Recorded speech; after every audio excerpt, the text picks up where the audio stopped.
What's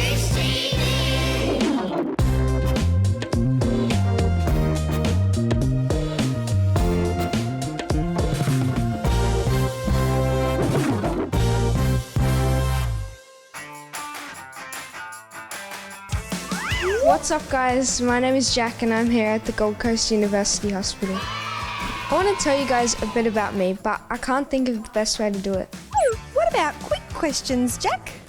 Great idea, Banana. Let's do it.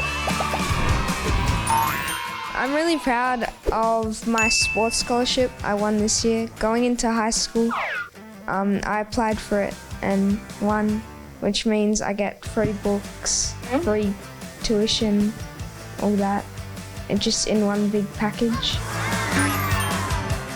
Yes, I have 2 dogs, Fudge and Callie.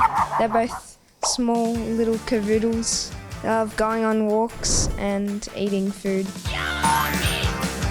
I would invite Jeff Bezos, as he'd probably give me a new rocket to go to Mars with. I'd take my phone, a phone charger, and a charging port, so I could just sit up there and watch movies all day. And I'd be the first person to Snapchat from Mars. Jack, where are you? It's dinner time. I'm on Mars, Mum. I'll be home soon. I like sports, Oztag, soccer, touch, just all of those sports. They're just really fun to play. Get to play with a team, make friends, and just have fun. Don't forget your charger at home when you leave for Mars. Hi everyone, it's Paige here. I'm so excited to be back on the show. Today we're chatting with a really special guest, right here at the Juice TV studio. Let's go meet him now.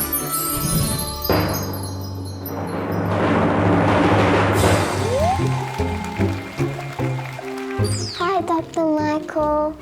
So nice to see you. Oh, hi, Paige. So lovely to see you there at the Children's Hospital. It's an absolute honour for me to meet you today. I'm Dr. Mike. I'm a scientist and curator of arachnology at the QLD Museum. It's so nice to join you today to talk about spiders. I've got a few questions prepared. Can I ask you some of them? Paige, I would love to answer your questions today. You can ask me anything you want about spiders. I'm really looking forward to it. So what does your job involve? So I'm curator of arachnology here at QLD Museum, and what that means is 3 things, I guess. One is looking after our really big collection. So we have a big scientific reference collection of spiders here, which is actually a collection for the people of Queensland forever. So we actually look after this scientific collection so that people in the future can also look after it and study it. The second thing I get to do, and probably one of the really fun elements of my job, is I actually get to do research on spiders. So I get to head out into the field, we get to do expeditions, we get to collect spiders which are really poorly known, and I'm what's called a taxonomist.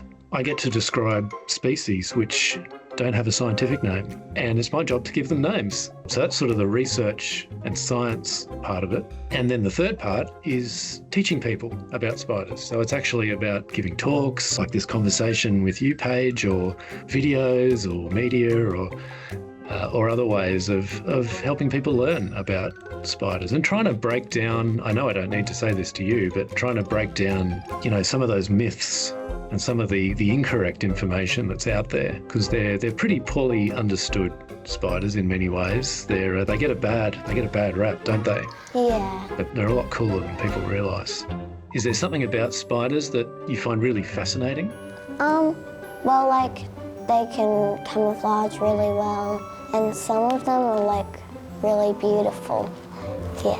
I totally agree with you. I think the one thing that I found really interesting about spiders is just how much they do, just how many different lifestyles that they have in the way that they go about what they do. You know what also captured my imagination? It was the fact that they've been on Earth for over 300 million years. That's a long time. They're great survivors. They were here long before the dinosaurs, and they're still with us doing their thing. They're just so important to how sort of habitats and ecosystems function. What's your favourite spider? I think I have two favourites, Paige, broadly.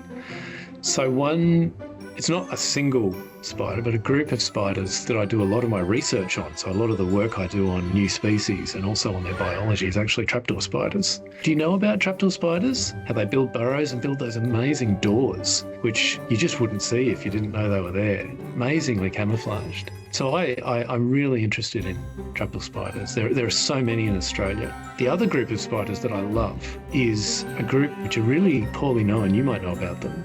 So they're called pelican spiders or assassin spiders. So they're only found here in Australia, including around here in Brisbane, and in places like Southern Africa, all the way across the ocean, and also that amazing island called Madagascar. They're very, very ancient.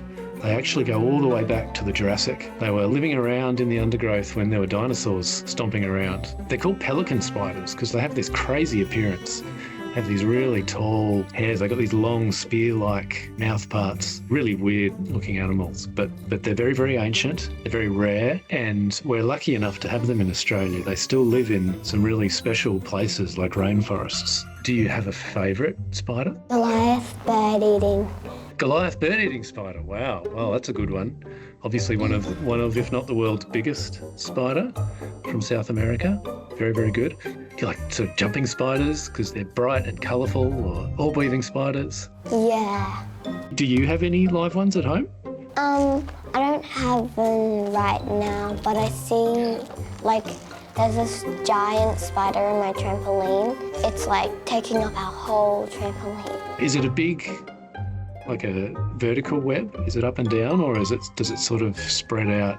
Sideways. Ah, yes. So that's almost certainly, based on what you're describing, that's probably what we call a dome web spider or a tent web spider. They do get quite large, actually. They can fill up big spaces with those webs that go out sideways. Kind of a greeny appearance. Yeah. Yeah, they're really interesting. So that's a really interesting web because they're actually related to spiders that build vertical webs. But what they've done is they've taken the web and they've turned it sideways, pulled it up at the middle. And if you notice above that web platform, there's lots of other lines of silk going up. And what those lines of silk do is they catch flying insects as they're flying sideways. So things like moths and flies and things, they'll hit those threads and then drop down onto the tent web, and the spider will rush out and grab them. They're sort of interesting in the way they've changed how their web works to be able to catch sort of a different set of insects. Have you ever been bitten by one? That's a good question, Paige. It's a question I've been asked before. The answer actually is no. I've never been bitten by a spider. I don't know. I think people are often surprised by that because I work with them all the time. But in fact, if you understand them and sort of respect them, it comes from sort of understanding their behaviour, how they'll react. Understanding a bit about them. It's I've never actually been bitten by a spider, which is a good thing. Yeah. Although to be clear, most spiders, as you would be very well aware, are not actually dangerous to people. Only a few that we need to worry about.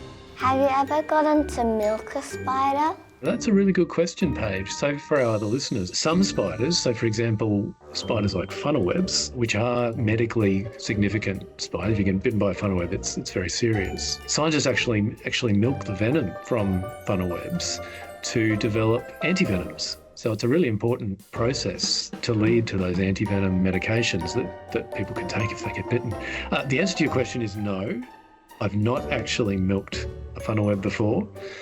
That work is often done by people who sort of work in slightly different fields, but I find it immensely fascinating. I think it's incredible that we can take that venom and then develop medications that can save our lives. How cool is that? Yeah. Just one last question. What's sort of the best, most interesting thing you've ever seen spiders do? I think building a web. Yeah, I agree with you. A lot of people, for them, that they stop and you watch it building its web, and it's just incredible, isn't it? How such a small thing can build something so complicated. Yeah, and they get it done in about 2 days. And they put so much effort into it. And it's just sad when people destroy it. Yeah, I'm like you, Paige.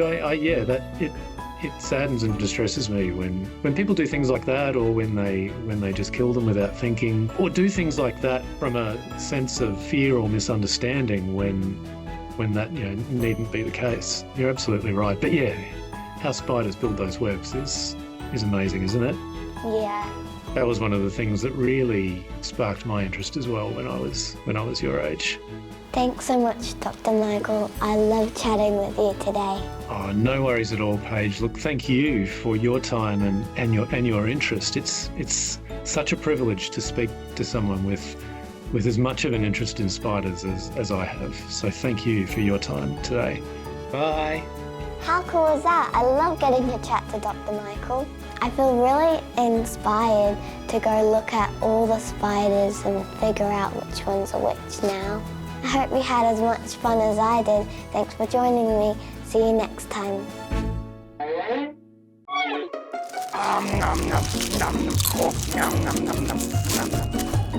Hi, I'm Anam, and I love a lot of things. But what I love most is chocolate.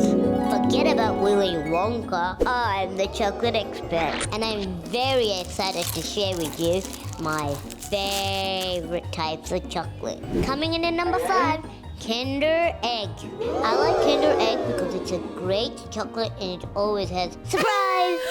Usually inside they've got cartoon toys like Elsa, Moana, Anna. You're telling me I can get a chocolate and a surprise? It doesn't get much better than that.